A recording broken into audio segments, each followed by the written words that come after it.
Grabe. Itong episode na to talaga ang hindi ko makakalimutan. Panoorin po natin.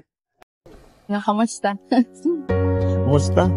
Parang di nagkita kagabi, okay lang. Ano yung nangyari kagabi? Ha? Ano, yun na nga. Dahil, kaya kita kinakamusta dahil yun sa nangyari kagabi. Okay lang naman ako.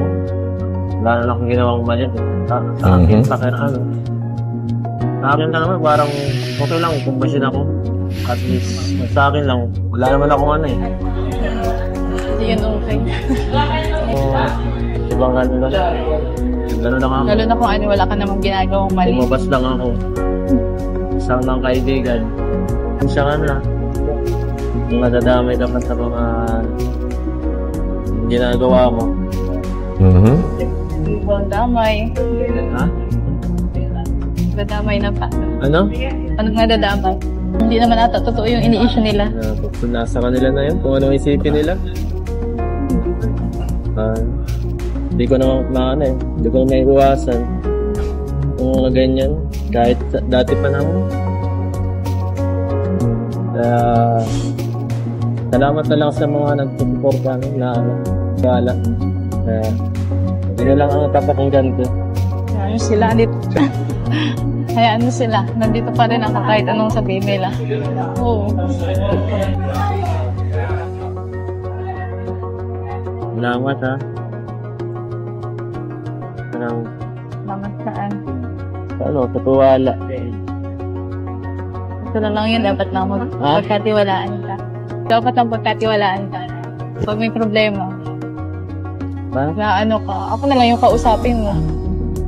Kung may mga problema. Sigurado ka? Oo. Sige. Alam mo, kasi ako hindi ka nakagilap. Ikaw, laging busy, kaya naiintindihan ko naman may mga gawain ka, okay lang mo. Kung kailan ka lang pre, basta ganun sa akin.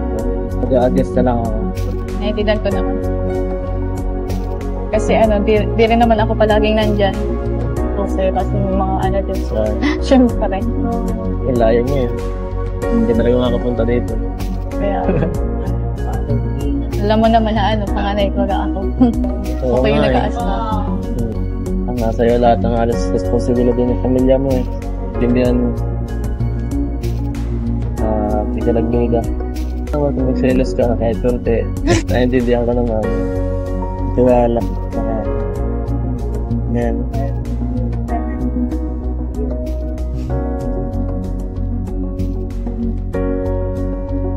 Yamda kasi yun. Ha? Hayaan na yung mga yun. Hayaan ka naman eh. Nalang pansin eh. Kahit mahirap, siyempre, yun na lang din ang gagawin ko. Hindi mo maiwasan dito tayo sa social media eh. Tama. Sabi ko, laging may kasasabi yung mga papaligid sa atin. Mga na lang tayo, mga sanay. Pero lang yan. Pero pag mali na naman na yung binibintang, hayaan na yan. Kaya nga di rin naman ako nakapigil. Alam ko naman ang ginagawa ko eh. Kaya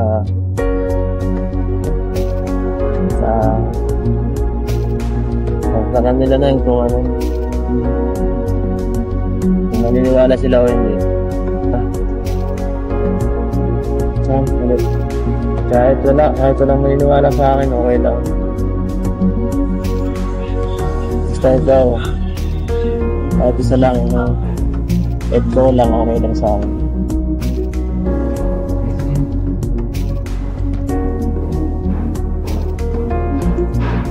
Naman. Di ba kasi nga umiyak hindi mo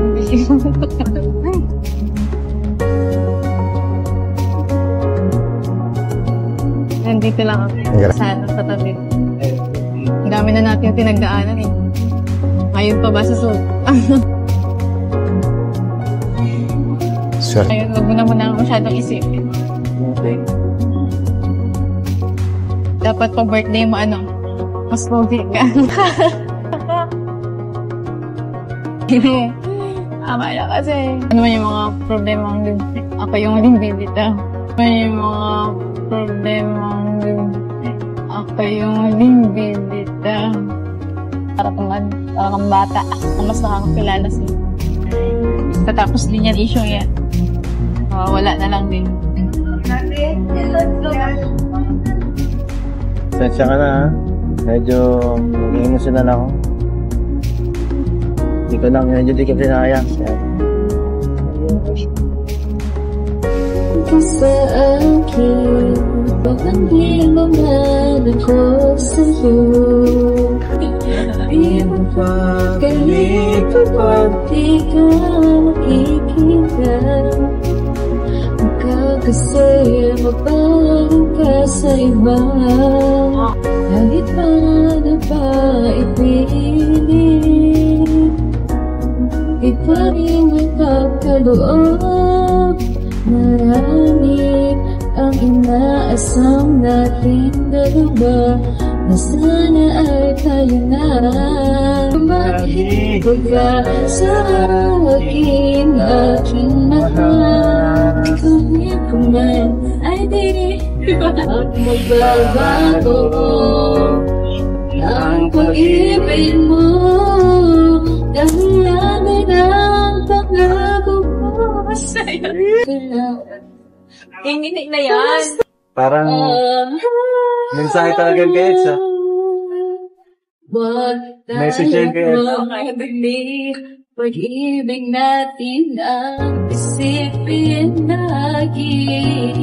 Tayong dalawa, walang magkakaroon sa isipin. Ay di ba nararapat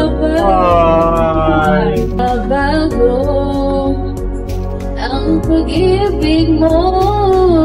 Kaya din ang pangako ko sa'yo. Ayun po. Thank you po sa panonood. God save Israel.